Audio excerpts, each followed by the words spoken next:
Vamos fazer só uma oração simples para nós começarmos a aula, amém? Amado Deus, soberano e eterno Pai, queremos apresentar essa aula ao Senhor, que o Senhor possa nos autorizar a aprendermos da Tua Palavra, a crescermos em conhecimento e em graça diante do Senhor, que seja para a Tua glória, que o Senhor nos dê a oportunidade de conseguirmos praticar aquilo que estamos aprendendo, segundo a Sua boa vontade.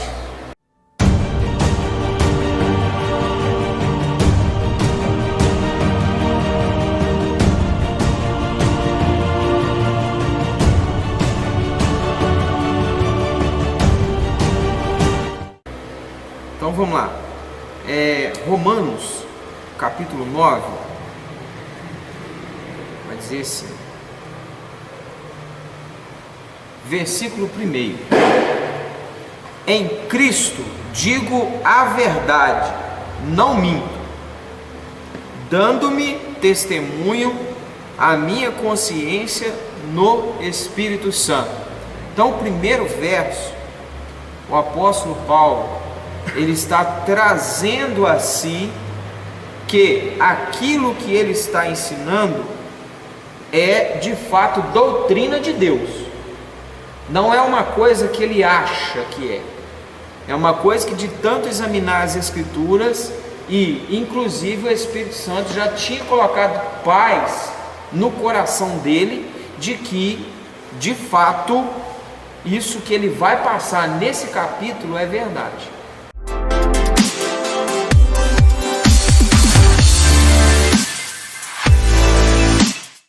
Bom, então veja bem, versículo 2: que tenho grande tristeza e contínua dor no meu coração. Olha só, o apóstolo Paulo vai falar que ele tem uma grande dor e uma tristeza no coração dele. Por que ele vai falar isso? Olha, eu vou falar para vocês que esse de fato é algo, isso de fato é algo que a gente deva refletir. Quando a gente vai ensinar aquilo que é a verdade, para quem está ensinando, em parte, quando nós vemos que as pessoas estão compreendendo, entendendo a seriedade que você está ensinando, entendendo a seriedade com que você ministra o trabalho, né? Alguns ensinadores, palestrantes, reverendos vão ensinar, eles têm a alegria de perceber a graduação daqueles que estão aprendendo, evoluir. Mas alguns, não todos, né? Esses às vezes se manifestam em oposição, de certa forma até intensa, ao ensino da verdade. Não obstante, é aquilo que a Bíblia já havia noticiado, de que haveria um tempo em que os comichões de falsas doutrinas estão tão entulhados no ouvido das pessoas, que ensinar a verdade seria, estou falando com as minhas palavras, quase que levar a objeto de inimizade entre as pessoas. Então, o que acontece?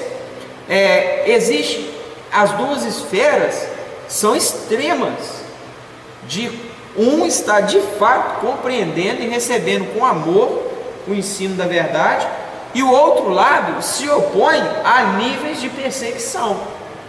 Então, o apóstolo Paulo ele já começa a introduzir nisso, que ele fala assim: olha, a verdade, olha só o que acontece, ele tem tristeza no coração. O que ele está misturando? Dois versículos, um ele fala que é a verdade, e o outro ele já fala que ele tem tristeza.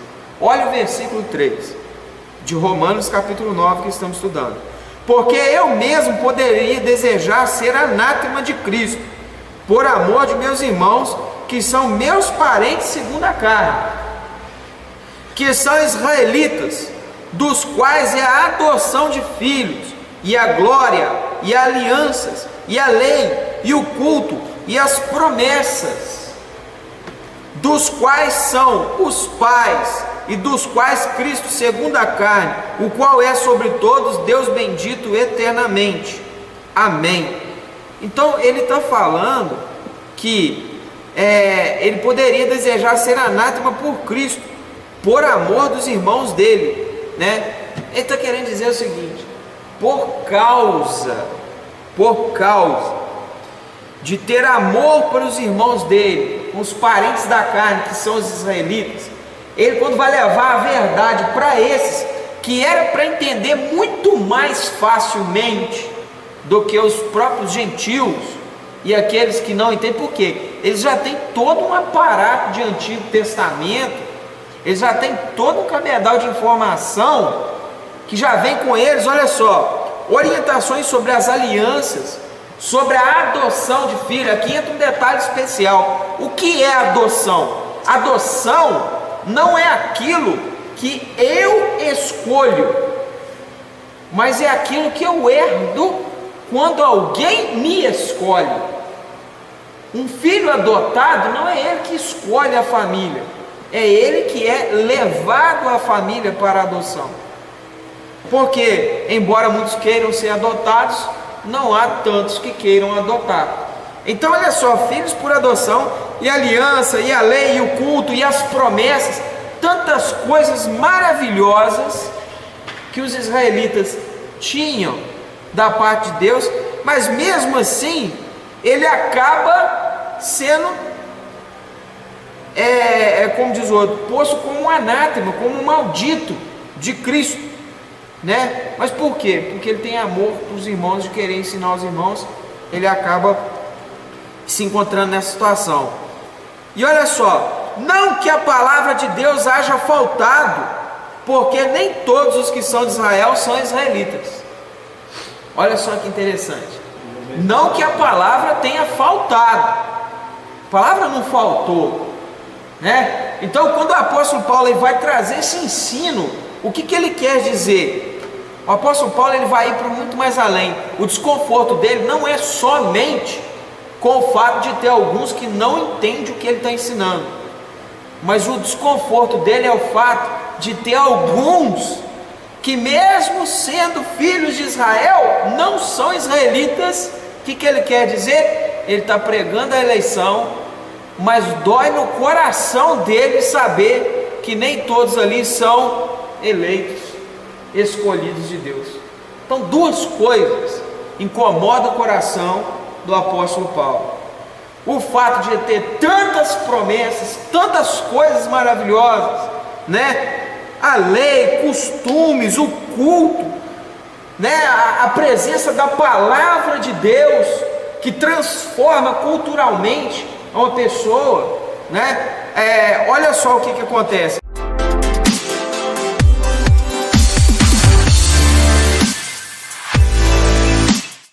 Ele vai deixar claro lá na frente que entristece o coração dele saber que é uma palavra difícil de ensinar, mas o ensino não é só difícil, é uma dura realidade também, né? É uma boa verdade nós percebermos, e é bem verdade entender que é triste saber que existe o inferno e que ele não vai ficar vazio. Isso, embora saibamos que está tudo dentro da permissão divina, de toda uma objetividade de Deus para com tudo isso, embora sejam coisas de difícil análise, de difícil entendimento, observa bem, é triste saber que vai ter ser humano no inferno. Isso é para nossa tristeza, isso é para nossa angústia, mas de fato é uma realidade dura, né? Então olha, avançando, nem por serem descendência de Abraão são todos filhos. Olha só, agora ele já começa a abrir o que ele está querendo falar. Mas em Isaque será chamada a tua descendência. Então veja bem, nem por serem descendência de Abraão são todos filhos, né? Então aqueles que estão em Isaque são descendência, filho de Israel, mas do outro não.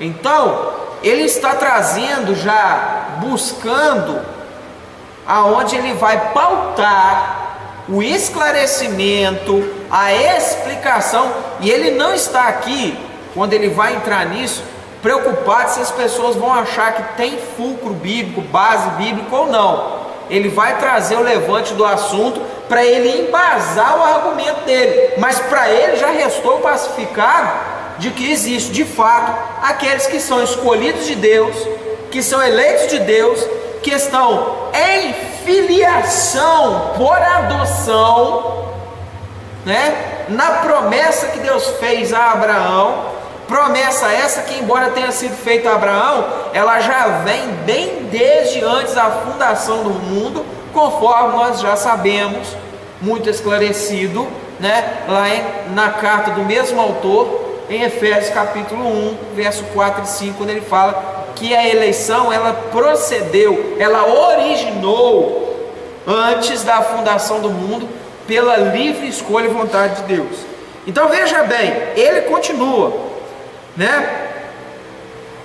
Nem por serem descendência de Abraão são todos filhos, mas em Isaac será chamada a tua descendência. Então preste bem atenção, não significa também que todos os filhos de Isaac, descendência de Isaac, são eleitos, escolhidos, predestinados à salvação, não, mas da linhagem de Isaac que vai ser chamado, que vão ser chamados os que são eleitos. Então preste bem atenção, Abraão gerou Isaac, esse é o filho da promessa, o filho da linhagem da eleição explícita nas escrituras.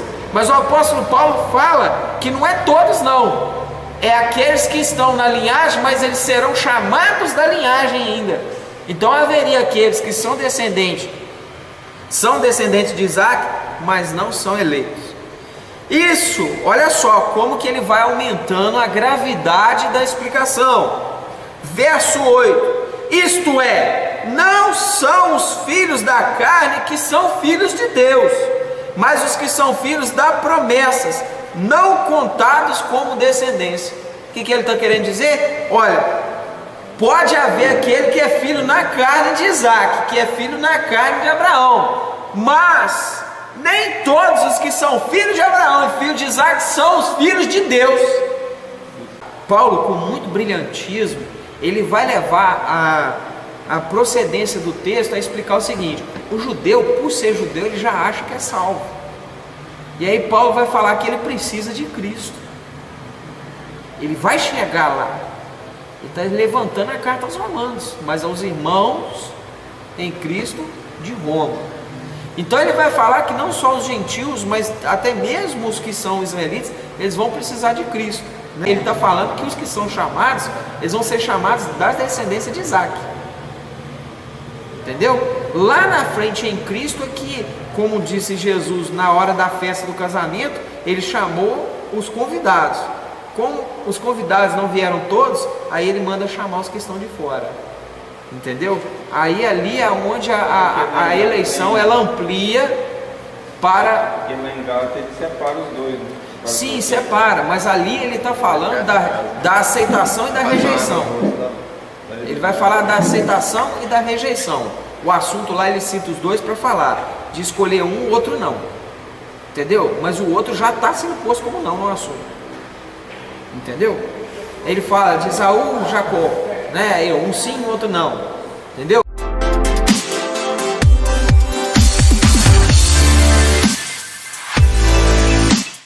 Versículo 8: isto é, não são os filhos da carne que são os filhos de Deus, mas os filhos da promessa são contados como descendência. Então olha só, não é porque é filho na carne, descendência, filho de Abraão, filho de Isaac, filho do filho, né? Não é nesse sentido que a descendência, quando o assunto é salvação, precisa entender que pode ser que alguém seja descendente de Isaac, de Abraão, mas não seja chamado filho de Deus. Você só pode falar que é filho de Deus os que são escolhidos de Deus no assunto eleição para a salvação. Entendeu? Lembrando que o que define a pessoa como filho de Deus ou não é só Deus, nós não sabemos. Daí a necessidade de evangelizarmos a todos. O evangelismo é para todos, a salvação não vai ser para todos. Haverá aqueles que vão para o inferno. Lamentavelmente, gravíssima realidade, mas é o que temos de Bíblia, tá? Então, seguindo, porque a palavra da promessa é esta: por esse tempo virei, e Sara terá um filho. Ó, chamava Isaac. Um filho, exatamente. E não somente esta, mas a Rebeca, quando concebeu de Isaac, nosso pai. Porque, não tendo eles ainda nascido, nem tendo feito bem ou mal, para que o propósito de Deus, segundo a eleição, ficasse firme, não por causa das obras, mas por aquele que se chama. Então preste bem atenção. Foi feita uma promessa de que haveria um filho. A promessa foi feita quando? Antes do filho nascer. Tá ok? Isso leva à mesma lógica da eleição. A eleição ela foi feita antes do ser humano vir a nascer, antes de vir ao mundo, tá? Então a eleição ela vem antes da fundação do mundo, antes da criação dos filhos de Deus. E isso acontece para quê? Por que isso acontece? Para que ficasse firme, não por causa das obras, mas por meio daquele que chama. Então o que acontece? Se alguém dissesse assim, assim que teve o filho, veio uma promessa de que esse filho seria uma bênção, aí alguém podia pensar assim, isso aí a pessoa viu que tinha um filho, então falou que ele ia ser uma bênção. Então, agora, e quando promete o ser humano tem como definir isso? Não tem. Antes do filho nascer, não tem como ele falar que vai ser mãe ou pai. Não tem como. Não tem como. E Deus ainda implanta a gravidade de mostrar por um tempo a madre fechada a dificuldade para ter filho, justamente não é para dificultar a promessa, é justamente para dar realidade à promessa. Para as pessoas que estão antes, então assim, isso é promessa de Deus, isso é promessa de Deus, ok? Aí quando o filho vem, o que acontece? Isso não foi coisa da cabeça de profeta, isso não foi coisa da cabeça de Abraão, não é verdade? Isso realmente foi Deus que falou. Aí quando o filho nasce, tem toda uma esperança de que há algo especial na geração daquela pessoa, né? Então tem algo espiritual por trás disso que haveria no futuro. Tudo isso para ser como símbolo, tipificação, uma explicação a respeito da eleição, da predestinação, da salvação, que haveria de ser explicado mais à frente. Fato é que sobre salvação eu entendo a dificuldade de alguns irmãos que são os israelitas, os eleitos, porque eles não tinham o Novo Testamento para esclarecer com tanta perícia aquilo que nós temos hoje. Nós hoje temos a Bíblia completa, então há coisas do Antigo Testamento que nós precisamos lançar no Novo Testamento para nós compreendermos com profundidade, com mais clareza. E eles não tinham acesso aos livros do Novo Testamento porque não havia sido divinamente inspirado ainda, ok? Então temos que tomar esse cuidado. Então ele continua: foi-lhe dito a ela, o maior servirá ao menor. Houve essa profecia. Que diremos, pois? A injustiça da parte de Deus? De maneira nenhuma. Aqui vem o versículo chave, esse verso 14, é um dos mais discutidos entre arminianos e calvinistas, inclusive dos pelagianos, que são os verdadeiros irmãos dos arminianos, né? Há quem diga que é arminiano, mas, igual essa semana em Rodeiro, o pastor me questionou e falou que é arminiano, porém, ao dizer que é arminiano, ele diz que concorda com alguns irmãos de que ele contribui na salvação dele. Então ele não está sendo arminiano, ele está sendo pelagiano, mais herege ainda nas circunstâncias.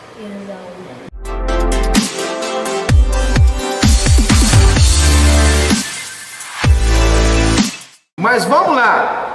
O verso 14 vai dizer assim: é aquela questão que mais bate na perspectiva de muitos, que é o seguinte: se existe eleição, igual foi dito, né? A eleição é por presciência, porque Deus sabia, né, que iria aceitar, então Deus predestinou indefinidamente a igreja. Então, aquele que se convertesse, ele se inclui na eleição, aí já distorce o termo eleição, né? Coloca-se o argumento preveniência, né? Mas não cabe. Por quê?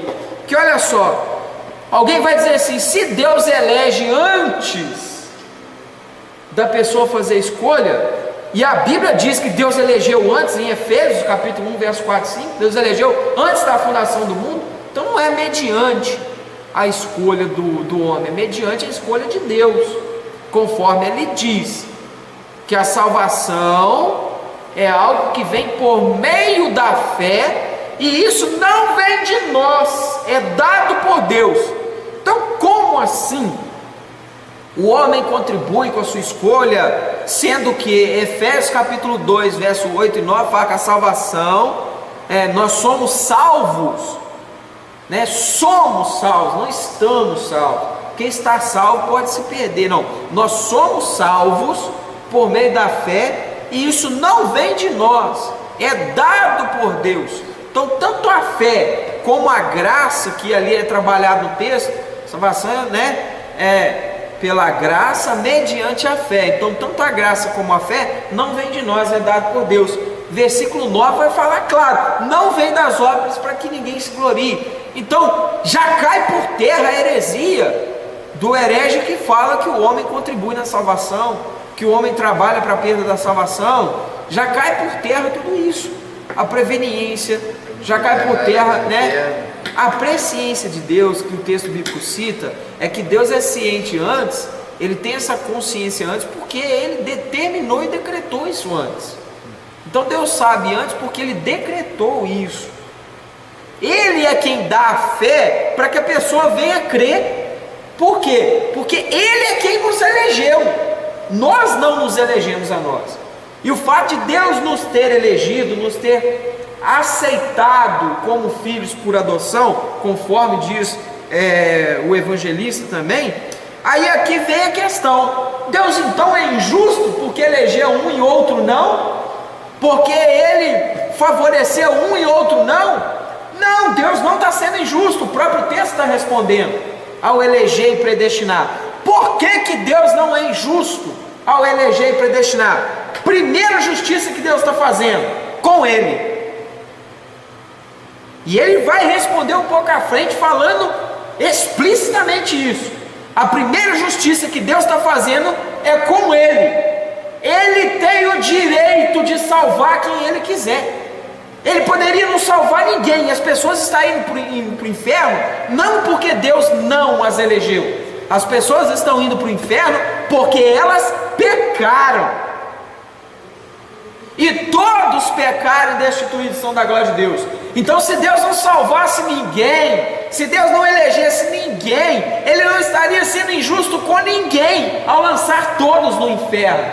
Agora, porque ele é soberano e pode fazer o que ele quiser, com quem ele quiser, alguns dentre todos os condenados ele quis preservar, porque ele amou estas pessoas em especial. Existe a graça comum, que é, mesmo Deus criando as pessoas, sabendo, permitindo que elas vão para o inferno, criando elas sabendo que elas iriam para o inferno, ele deu a graça comum das pessoas terem ainda poder, né, viver apenas esta vida. Mas é um presente de Deus viver esta vida. Isso se chama graça comum. Deus deu a vida para os réprobos, para que eles vivessem esta vida. Eles não vão viver a eternidade a seguir, mas eles receberam a dádiva da vida. E Deus tem o direito de dar a vida a quem ele quiser dar, criar o que ele quiser criar. Então, quando o texto em versículo 14 aqui de Romanos, capítulo 9, vai dizer assim: Que diremos, pois? Há injustiça da parte de Deus? O apóstolo Paulo fala de maneira nenhuma. Então o primeiro fórum da justiça divina, eu já respondi, Deus está sendo justo com Ele mesmo, justo com o direito que Ele tem de criar quem Ele quiser criar, e com o direito que Ele tem de não salvar quem Ele não quer salvar, ou de salvar quem Ele quiser salvar. Então todos os que estão indo para o inferno, não estão indo para o inferno porque Deus não as elegeu. Essas pessoas estão indo para o inferno porque Deus está fazendo justiça em lançá-las no inferno por causa dos seus pecados. Agora, e as que foram eleitas? Como Deus fez justiça? Deus substituiu o seu juízo, arrolando o juizado, de fazer imputação da justiça sobre um substituto, que é Jesus. Então Deus, Ele assevera a sua ira, ao invés de lançar no fogo do inferno o eleito, Ele dá para Jesus a alma destas pessoas que Ele amou, e no lugar destas pessoas, Jesus vai à justiça divina ser sacrificado na cruz do Calvário. Então a justiça não ficou desequilibrada. Deus não foi injusto, porque o crime dos pecados perante Deus que os eleitos cometeram foi justificado, asseverando todo o juízo sobre Cristo na cruz do Calvário. Agora Jesus, por direito, Ele tem direito a estas almas. Por isso que Ele fala, as ovelhas que o Pai me der, de maneira nenhuma lançarei fora. Ninguém vem a mim se o Pai não der que venha. Por isso, o que Jesus está querendo explicar? Duas coisas que Jesus está explicando. Primeira coisa, que não sou eu que escolho a Cristo, eu não ajudo a me salvar. É Deus quem me deu ir a Cristo. E a segunda coisa é que é por direito que a minha alma agora ela é escrava de Cristo. Porque Cristo, ao morrer no meu lugar, Ele tem por direito posse da minha alma. E é nisso que vai aflorar a bela doutrina de que não mais eu, mas Cristo vive em mim. Então, dando sequência, a segunda justiça que Deus está fazendo ao eleger, Ele está fazendo justiça. Em primeiro lugar, com a sua soberania, que Ele tem direito de amar quem Ele quiser amar, livrar do fogo do inferno quem Ele quiser livrar, perdoar quem Ele quiser perdoar, ter misericórdia quem Ele quiser ter misericórdia, porque isso é ser justo com a soberania dEle. Mas Ele também não está sendo injusto com a pessoa. Por quê? Por duas coisas. Porque no lugar dessa pessoa Cristo morreu por elas, então a justiça divina está sendo feita, Deus está sendo justo.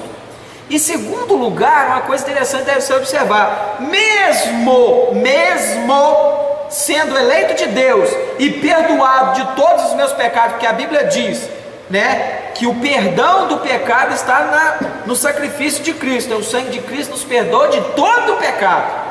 É nisto que o arminiano se embola, o pelagiano não entende, porque o assunto salvação é uma esfera atemporal, não entra no mérito de analisar estar salvo só no agora, de olhar a minha salvação no agora. Pecados que nós aqui ainda vamos cometer, esses pecados já foram ajuizados em Cristo lá na cruz do Calvário.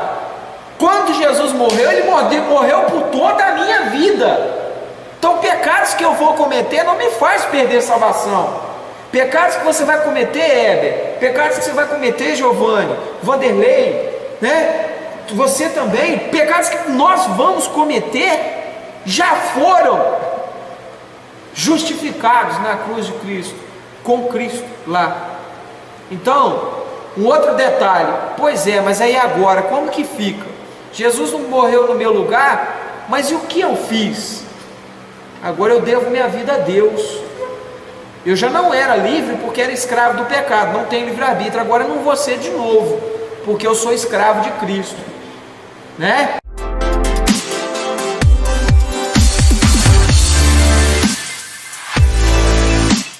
E aí entra uma segunda questão.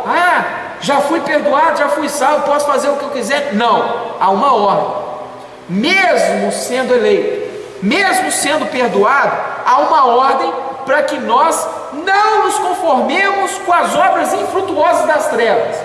Não é porque os pecados que eu ainda vou cometer, lamentavelmente, não podem fazer eu perder a salvação, que eu deliberadamente vou buscar praticá-los, né?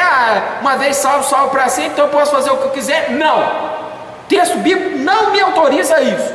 Ele me incita severamente a lutar contra o pecado das obras da carne, e ensina veemente. Por quê? Porque agora eu tenho um comprometimento com o noivo de um relacionamento. Eu tenho que buscar a santificação, não para ser salvo, mas por ser salvo, por ter sido escolhido, que é um privilégio servir a Deus.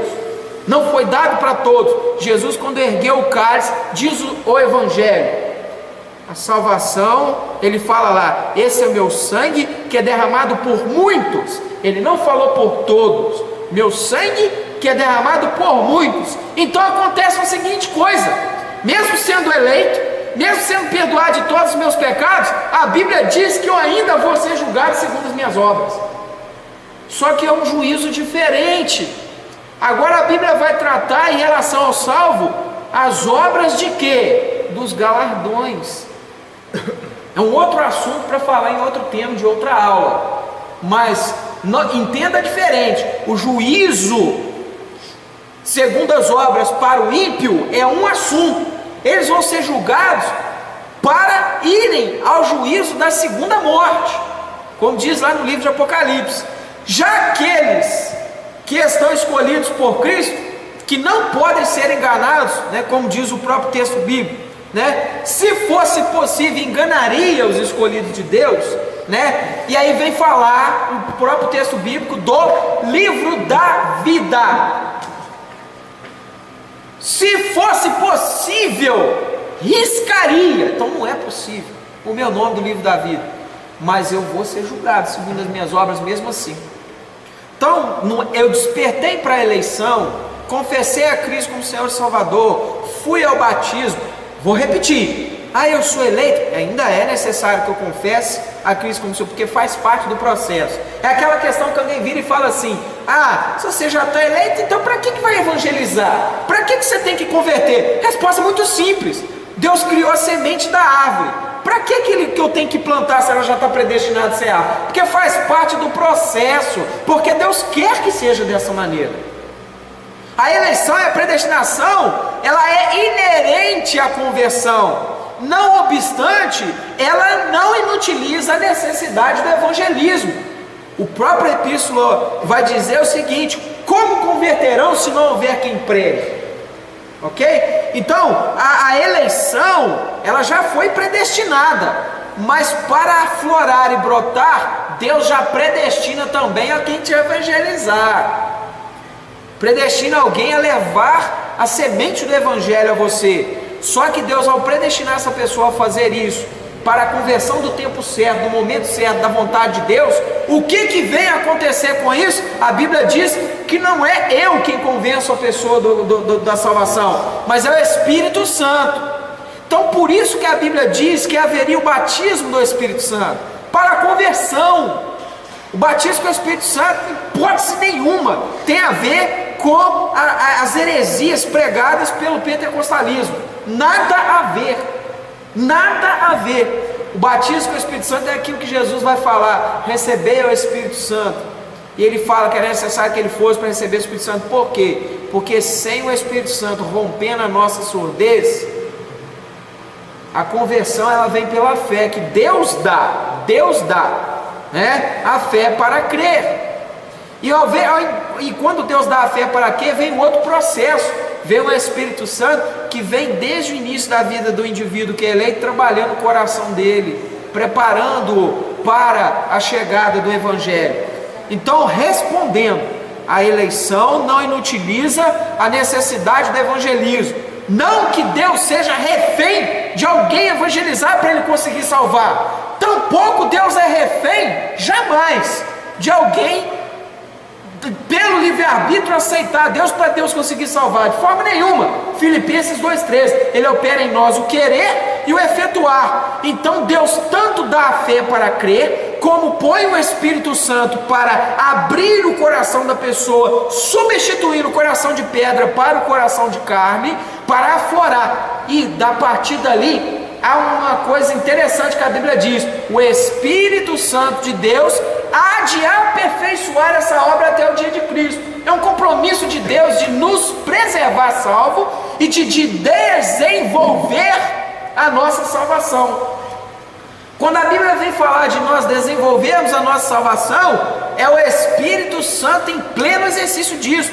Como disse Jesus: sem mim nada podeis fazer. Então Deus não é refém de livre-arbítrio para salvar, porque Lucas 1,37 fala claramente: porque para Deus nada é impossível, porque Deus elege a quem Ele quer. E voltando ao texto, agora nós podemos avançar.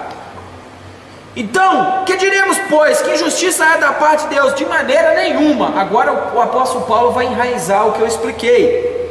Pois diz a Moisés: compadecer-me-ei de quem eu quiser compadecer, e terei misericórdia de quem eu quiser ter misericórdia.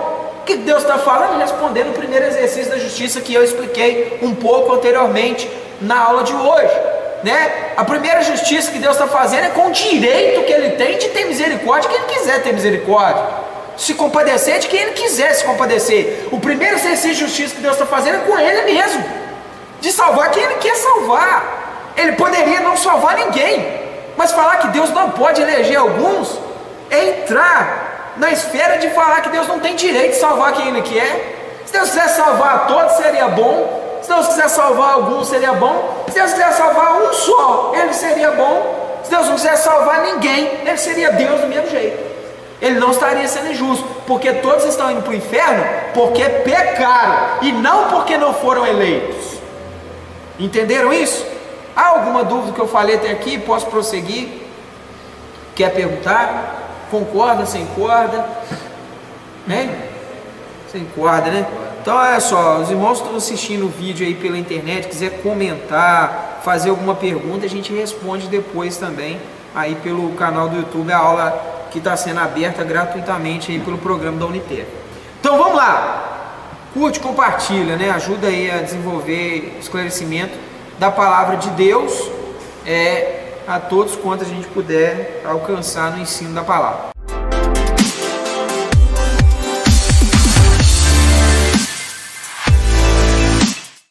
Então, dando continuidade, versículo 16, estamos estudando capítulo 9 de Romanos.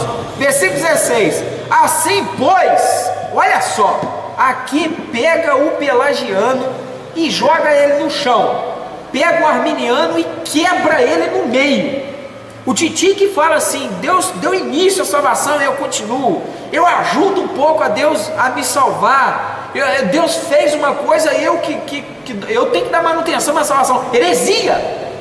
Ninguém ajuda a Deus a salvar-se, ninguém faz isso. Olha só o que o versículo vai falar: assim pois, ou seja, ele vai explicar isto, salvação, eleição de Deus, não depende de quem quer, nem do que corre.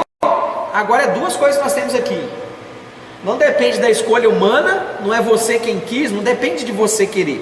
Você querendo ou não, se você não quiser, Deus vai te fazer querer. Entendeu? Se você quiser, foi o Espírito Santo que te fez querer. Também não tem a ver com mérito seu. A glória de você querer a Deus, de você buscar a Deus, de você servir a Deus, toda a glória é de Deus, não pertence nada a você. Então não depende do que quer. Então já tira a escolha humana do assunto eleição. E também não depende do que corre. Olha só, o que o texto quer dizer? Não é o que você faz, não é o que você faz pelo caminho de correr a sua salvação, não é as suas obras de servir a Deus, de ir para o culto, de buscar a Deus, de ofertar, de ajudar, de dar a cesta básica para os outros. Não é por obras para que ninguém se glorie, diz Efésios capítulo 2, verso 9. Então não depende do que corre. Então já não depende da escolha humana, e muito menos do que você corre por isso.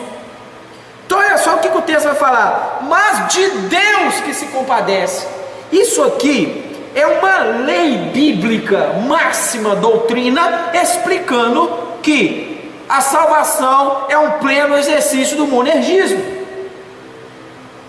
Tem coisa mais claro que o dia não tem, né? A salvação é algo que não depende do que quer, não depende da escolha humana e não depende do que corre, do que percorre, do que busca.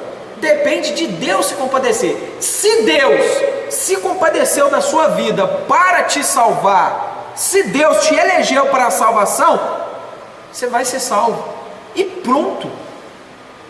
Ele vai desenvolver sua salvação, Ele vai enviar o Espírito Santo, vai enviar o evangelista, vai trabalhar a sua vida, entendeu? É a verdadeira oração, até mesmo, infelizmente, né, dos irmãos antigos, né, o próprio pentecostalismo fazia uma oração quando chegava no culto. Alguns irmãos que eu conheço ajoelhavam no culto na igreja e dizia a seguinte expressão: obrigado, Deus, porque se não fosse o Senhor eu não estaria aqui. Obrigado, Deus, porque se fosse seguir a minha vontade, a minha escolha, eu não estaria aqui. Obrigado, Deus, pelo que o Senhor tem feito na minha vida. Quantos viciados, pessoas que diziam assim: antigamente eu tinha um ódio de igreja, nem sonhava em falar que eu ia ser cristão, eu não gostava de ouvir cristão evangelizar e falar, hoje eu estou aqui. Ou seja, não é a vontade do homem, é a vontade de Deus, tá? Então, olha só, e ele vai avançar, versículo 17, capítulo 9 de Romanos: porque diz a Escritura a Faraó: para isto eu mesmo te levantei, para em ti mostrar o meu poder, e que em meu nome seja anunciado em toda a terra. Olha só, Deus pegou o Faraó para perseguir e escravizar Israel, levantou ele como Faraó só para ele mostrar que ele pega um povo escravo e leva salvo para onde ele quer. Faraó não impediu, o exército de Faraó não impediu, o povo que murmurou no Deus escolheu quem ele quis, chegou na terra quem Deus quis. Não foi o que corre pelo deserto, não foi andar na direção da terra prometida, não foi por escolha. Deus deixou chegar lá quem ele quis. E para te falar a verdade, em maioria os filhos dos que saíram do Egito é que entraram lá, porque entrou na terra quem Deus permitiu, quem Deus quis. Então levantou o Faraó, escravizou o povo. Então Deus é quem levanta, quem escraviza. Já diga-se de passar, tipificar em Faraó Satanás aqui nesse termo e seus demônios, que tentam, né, que ofendem, que incitam ao pecado, né? Então todas essas dificuldades, essas tentações, essas coisas, tudo permissão divina. Para o que? Quanto maior a dificuldade, maior a glória de Deus, a salvação em sua vida. Quantas pessoas falam assim: o lugar de onde eu fui tirado, só Deus. É a expressão de muitos. Eu não consigo entender como uma pessoa dessa depois pode falar assim: mas foi meu livre-arbítrio. Poxa vida, livre-arbítrio é heresia, é da filosofia, não é da teologia, tá? Então é Deus, é Deus. Como diz o profeta, a salvação pertence a Deus. Claramente as Escrituras. Esse povo aí escravo com o povo na terra prometida é como se fosse um Velho Testamento. Isso. A nova aliança. Isso. Deus pegou a história. O apóstolo Paulo está pegando a história da libertação do povo do Egito, de uma mão difícil de se libertar. E o pior, diga-se de passagem,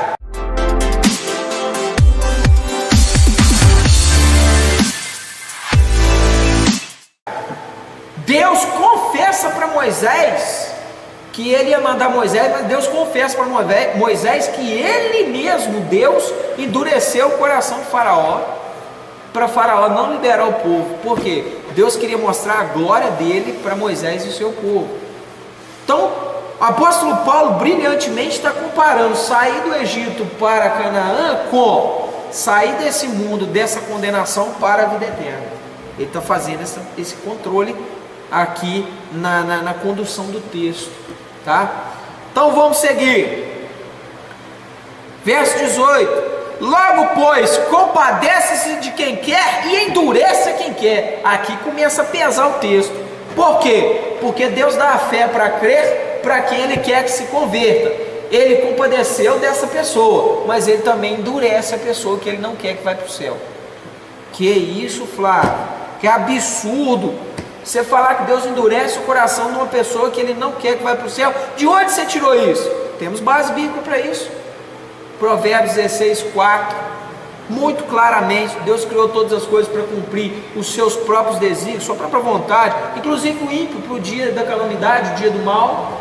Deus criou isso, né? Não obstante, Marcos capítulo 4, verso 11 e 12, Jesus, nas palavras dele, falou assim: a vós é dado entender os mistérios do reino de Deus, aos que estão de fora não, eu prego por parábola, para que eles ouvindo ouçam e não entendam, para que vendo vejam e não compreendam, né? E para que não sejam perdoados os seus pecados.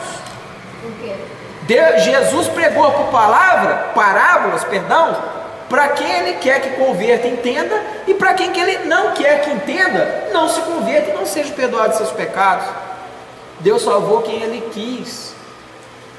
O negócio é tão sério que até aqueles que não são eleitos, que vão visitar a igreja, a Bíblia diz que o ímpio não permanecerá na congregação dos justos, para que se cumpra a vontade de Deus. É pesado isso, gente, mas é o que temos de Bíblia. Por isso que eu falo, se você não entender a questão que não existe livre-arbítrio, não entender eleição, predestinação, dificilmente você vai passar por um terreno como esse aqui, compreendendo as Escrituras. É uma ciência muito difícil, causava tristeza em Paulo tentar, porque não é todos os que são de Israel que vão entender, que vão, né, experimentar disso. Agora olha que interessante, aí Deus vem se explicar de novo, esclarecer, perdão, não se explicar. Diz-me-as então, por que ele se queixa ainda? Porquanto quem tem resistido à sua vontade, né? Ou seja, alguém pode questionar, né? Olha só, por que tem resistido à sua vontade? Nós estamos questionando isso. Por que tem gente resistindo à vontade? Né? Ou seja, você está argumentando ainda que é a resistência à vontade, que é isso? Então, olha só o que o texto vai dizer. Verso 20: mas, ó homem, quem és tu para replicar a Deus? Porventura alguma coisa formada dirá a quem a formou, por que me fizeste assim? Você sabe o que Deus está falando? Eu não dei direito ao vaso de questionar o olheiro. Deus não deu direito nem ao que não é eleito de questionar por que me fizesse assim, como também não deu direito ao eleito de questionar nada. Deus, gente, é inquestionável. Nós examinamos, apreciamos, perscrutamos, questionamos para estudo, mas questionar a Deus, não tem quem questione a Deus e seja com razão. Quando Jó começou a questionar a Deus, Deus trouxe para ele uma listinha de 70 e tantas perguntas, 71, salvo o melhor juízo, e perguntou tudo para Jó, a pergunta que nem Jó ia ter como responder aqui. E não respondeu mesmo, não. Do tipo assim, você não tem direito de questionar, você não entende nada, por que você vai questionar? Então Deus está explicando aqui. Pode alguém questionar por que me fizeste assim, né? Olha só, pode olheiro, olha só, por que homem tu me replicas? Deus é soberano, Ele faz o que Ele quiser, já explicou para cima. Olha só, verso 21, não tem o oleiro poder para fazer vaso, para a mesma massa fazer vaso para honra e outro para desonra? Olha como que o texto é pesado. Deus é o oleiro, Ele não pode fazer vaso para honra e vaso para desonra. Honra e desonra são as palavras que Deus usou, não é verdade?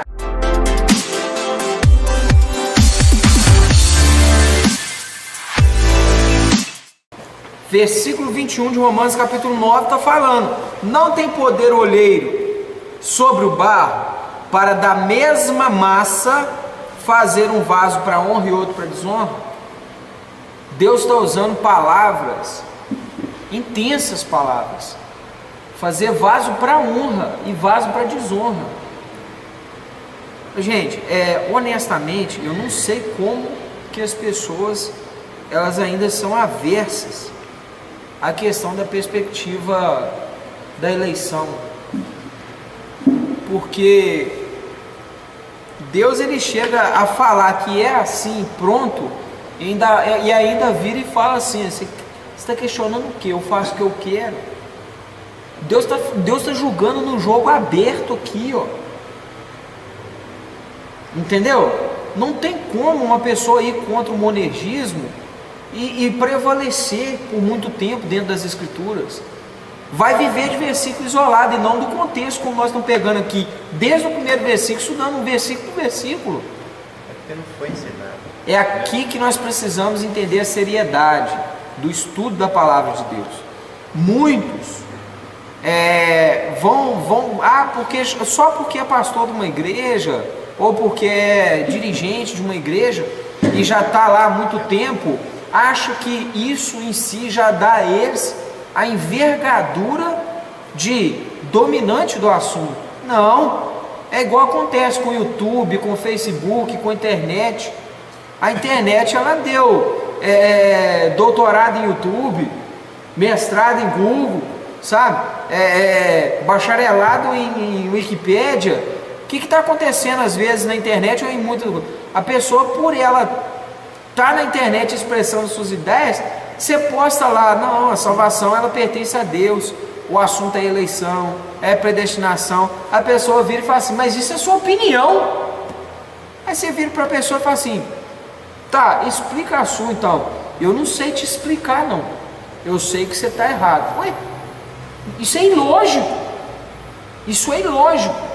né? Mas acontece, né? Alguns que acham que tempo de igreja é sinal de conhecimento. Não é mesmo. A Bíblia diz que o povo pereceu por falta de conhecimento, mas também diz que porque o sacerdote rejeitou o conhecimento, o sacerdote, o pastor que rejeitou o conhecimento, também Deus os rejeitaria. Está lá em Oséias, é só ler, capítulo 4, verso 6, né? A seguir. Então veja bem, seguindo: e que direis se Deus, querendo mostrar a sua ira e dar a conhecer o seu poder, suportou com muita paciência os vasos da ira preparados para a perdição? Deus ainda vira e fala assim, que além dele criar os vasos para a ira, ele ainda suportou eles, porque ele, com paciência, porque já está preparado para a perdição mesmo. Ateus, críticos de Deus, né? Aqueles que criticam a sã doutrina bíblica, eles podem fazer o que quiser, já estão preparados para a ira mesmo. Deus nem perde tempo de revidar.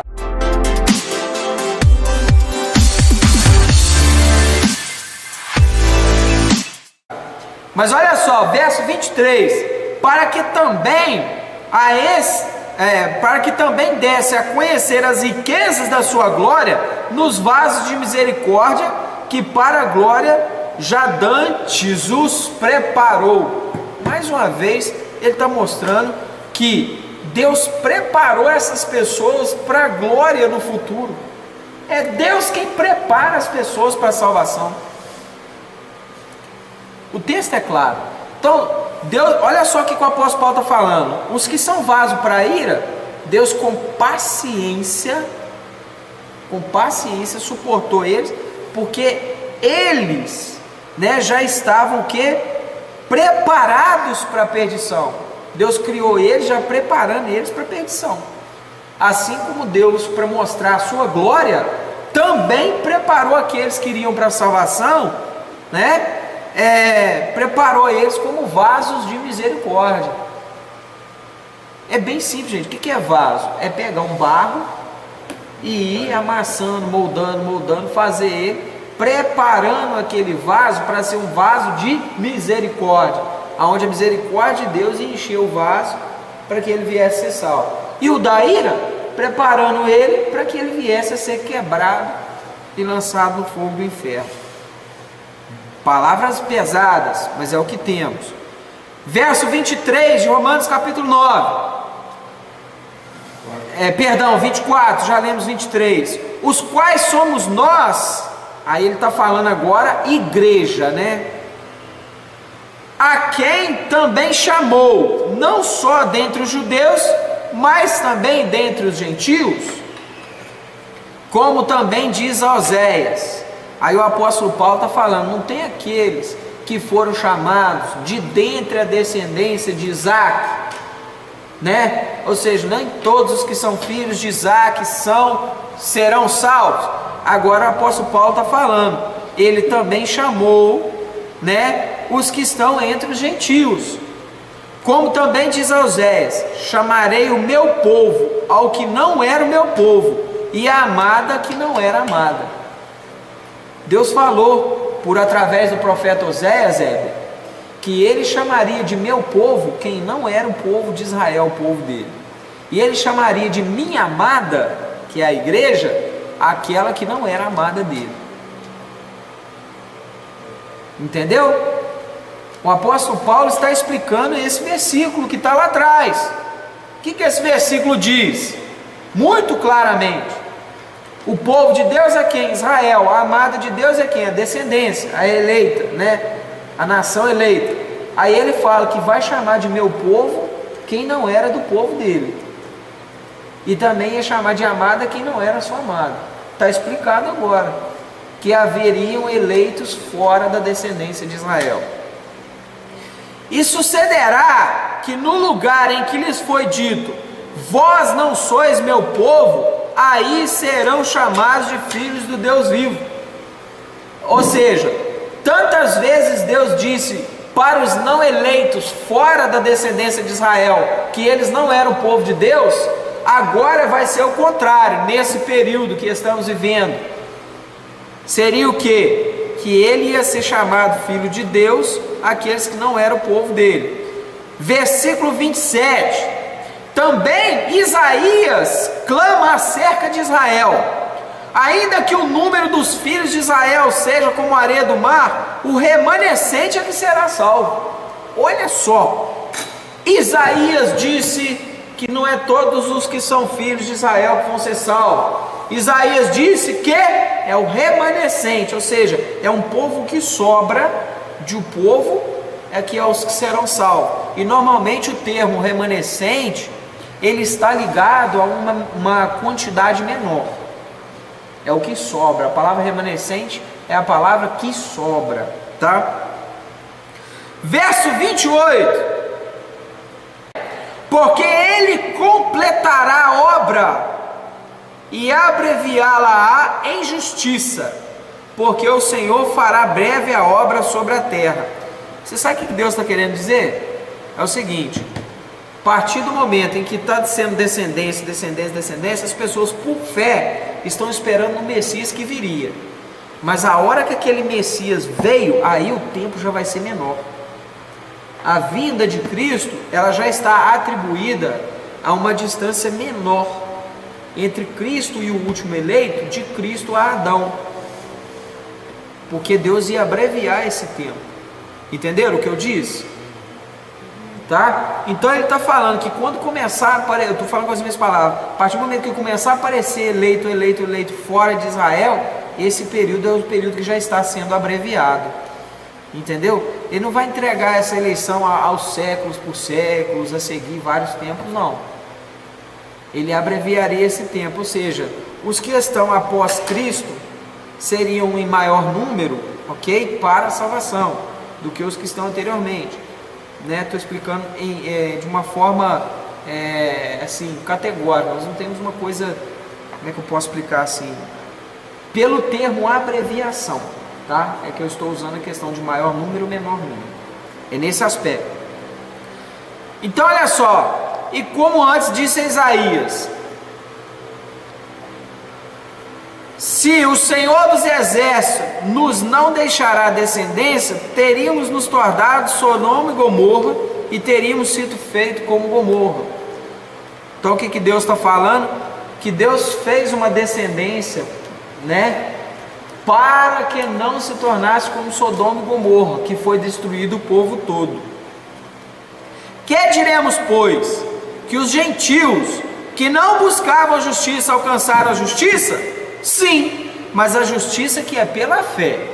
Olha só que interessante. Os israelitas estavam buscando justiça por guardar a lei, né? Mas os gentios, eles nunca guardaram a lei. Então estão sendo salvos por quê? Pela fé. Estão sendo justificados pela fé no que Cristo fez por eles, né? De que eles iriam ser salvos. Então Israel também viveu pela fé, como os gentios estão vivendo pela fé. Mas Israel, que buscava a lei e a justiça, não chegou a lei e a justiça. Por quê? Porque não foi pela fé, mas como pelas obras da lei, pois tropeçaram na pedra de tropeço. O que o texto está querendo dizer? Que ao achar que a salvação é pela lei, eles tropeçaram na pedra de tropeço que é Jesus. Então a salvação das pessoas que estão antes de Cristo, aqui tem uma explicação bacana para vocês entenderem. Se a salvação é só por meio de Jesus Cristo, como é que gente que morreu antes de Jesus Cristo foi salvo? É porque o assunto de salvação é só por meio de Cristo, mas é por meio da fé. Em que sentido? As pessoas esperavam pela fé que viria um Messias, um Redentor definitivo. E quando Jesus veio, a justiça que foi imputada sobre ele, foi imputada no exercício da fé, tanto dos que estão antes de Cristo, que buscaram a Deus por meio da fé, como nos que estão depois, que buscam segundo o que Jesus ordenou que buscasse, que é o Evangelho, o batismo, a ceia, enfim, dessa forma. Então, tanto os que estão antes de Cristo, como os que estão depois, são salvos por meio da fé, a fé que foi dada por Deus. Quem está antes de Jesus, Deus deu a fé na esperança de que eles estariam no seio de Abraão, né, no descanso de Deus. E o apóstolo Paulo explica muito claramente que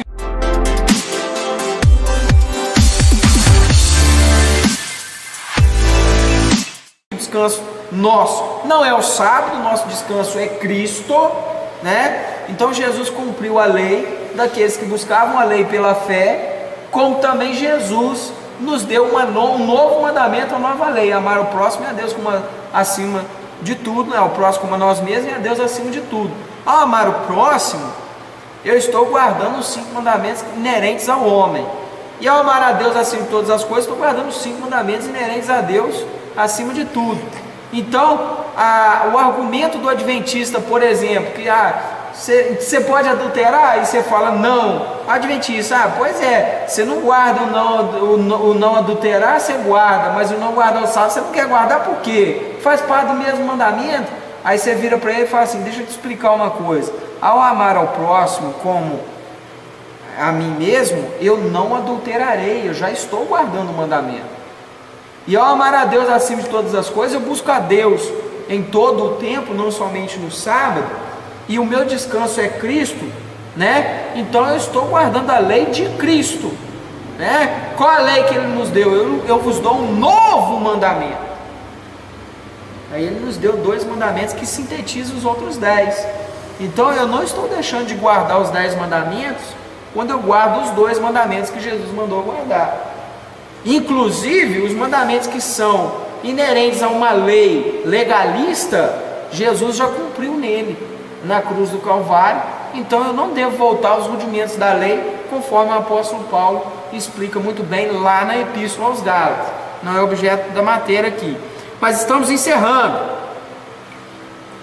Verso 32: porque não foi pela fé, mas como que pelas obras da lei, pois tropeçaram na pedra de tropeço. Verso 33, para concluir o capítulo 9 de Romanos: como está escrito: eis que eu ponho em Sião uma pedra de tropeço e uma rocha de escândalo, e todo aquele que crer nela não será confundido. Está vendo? Veja bem, aquele que crer, vai crer como? Para crer, o que tem que ter, gente? Fé. E a fé é dada por quem? Por Deus. Então só vai conseguir crer quem Deus der fé para crer. Quem vai receber fé para quê? Aqueles que foram eleitos antes da fundação do mundo. Bom, então nós encerramos a aula de hoje. Um exame versículo por versículo da Epístola aos Romanos, capítulo 9, contextualizando, né? Então fica aí para apreciação dos irmãos. Peço a todos que assistiram essa aula, comentem, tirem suas dúvidas, perguntem, compartilhem o vídeo, curtam o vídeo para ajudar o desenvolvimento do nosso canal aí. Agradeço a todos.